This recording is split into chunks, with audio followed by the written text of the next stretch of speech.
Posted by you/dependent_pause_. Hello and thank you in advance for your creativity and time. I'm living in hell right now and need ideas. My son just turned 18 and is disabled. He needs and takes multiple medications and requires support at school. He does well in some settings and is on track to graduate and pursue trade school, with support, and we're so proud of him. He is extremely impressionable, a little socially awkward, and desperate for friends. For years we've struggled because he gives his possessions away, gets into bad situations, for example, someone offering to sell him rocks at a park, him thinking they are collectible polished gemstones, and then freaking out when he realizes they're illicit substances, and is easily bullied. He will do anything to be liked, which breaks my heart.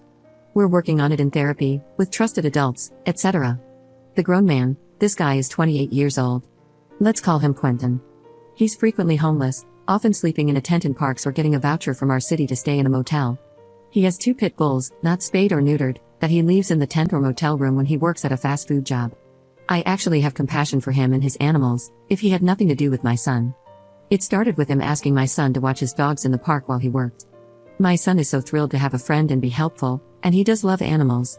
So he will spend 8+ hours a day or night, alone in a park, watching these dogs. He even asks if he can take dog food, toys, and blankets from our house for Quentin's dogs. He does it whether we say yes or no. Months ago, we would say yes because I appreciate that my son wants to help these dogs. Starting a few months ago, when my son turned 18, Quentin told him he didn't have to stay with us and could stay with him. For weeks, our son was sleeping in the tent with the dogs or roughing it in the park. Quentin gives him beer and the green stuff. Our son will watch the dogs for entire shifts while Quentin works. Quentin tells him he will help him get a tent and vouchers, too. The police are sympathetic, especially because my son has disabilities and some medical issues. But he is 18. The school is supportive, but he's almost ready to graduate, and again, he's 18. We had not ever pursued medical conservatorship or anything like that because, before now, many things were going right, and we don't take lightly the idea of removing civil liberties from another young adult. In the past week, Quentin got another room at the motel. He messaged my son to come stay with him, and he did.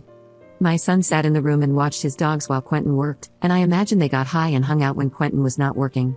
My son would respond to text messages from us but asserted he is an adult and can go where he wants. He missed a week of medication, school, part of his part-time job, and another important appointment. Being Quentin's friend is more important than all of these things.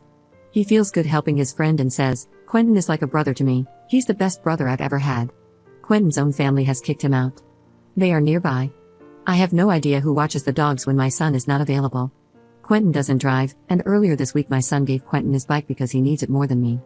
Our son came home yesterday and had a complete psychiatric crisis because he's been unmedicated, and probably also high/drinking, for so many days.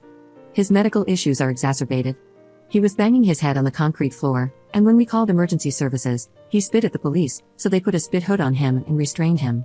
It was horrific, and he was begging for help. We're not sure when he will be stable enough to come home and may need a medical procedure. He was coherent today, crying, apologizing, but still 100% certain Quentin is his friend. I also feel terrible because I know that, at age 18, it's a good thing for my son to be not telling us everything, having his own friends in life, etc. I look forward to that day. He does have other friends who are closer to his age, and their hanging out is more appropriate. But these other kids have busier lives and more responsibilities. They aren't available 24/7. Quentin is, and my son feels so good when his phone pings and it's his friend needing him. How can I make this man's life miserable? Or at least, make it too uncomfortable or risky to keep hanging out with my son? Nothing to harm or stress the dogs, please. It's not their fault, and my son would never forgive me. Update 4 months later. A few months ago, I came here asking for tips to help get a man named Quentin out of my son's life. I'm super grateful for all the ideas and many kind words. As of today, and for the last 3 months, my son is happy and healthy. We found a transitional living house for him with 5 other young men, 2 house managers, and a dog. He's learning to adult, learning to cook, clean, and get a job. It includes therapy, gym every day, yoga, skateboarding, and more. Truly a dream come true. The house is about 40 minutes away from where Quentin lives, and my son feels he has friends, is purposeful, and feels adult. He is learning and staying busy. They will also do job training. Before this happened, I took as much of your advice as possible. I contacted the manager at Quentin's workplace and the motel he occasionally stays at. I told them Quentin was allowing a disabled teenager to stay with him and giving him, and other teens, alcohol. The manager is a local small business owner and took my information seriously. I also went to the motel and pointed out the sign that said all guests must have ID, my son does not.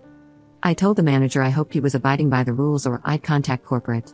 I also started calling the non-emergency PD line when Quentin was camped out after park closing time and leaving his dogs there during the day. The PD would move him along. Someone had the great advice of being his best friend and showing up all the time. So I did. If Quentin wanted to see my son, hey, here I am, too. I'm at the park, I'm at his work, I'm near the motel. I even prepared flyers to let others in the park neighborhood, which has a playground for small children, know about the tent, camping, and unsupervised, unneutered pit bulls. Quentin got increasingly upset. He said I was stalking him and he was going to call the police. I said, politely, please do. I'd love to tell the police more about what he was doing with my son and other vulnerable young people. I told him, if he wanted to be in my son's life, I'd be in his life. It was up to him. I really felt bold after all of your advice and encouragement.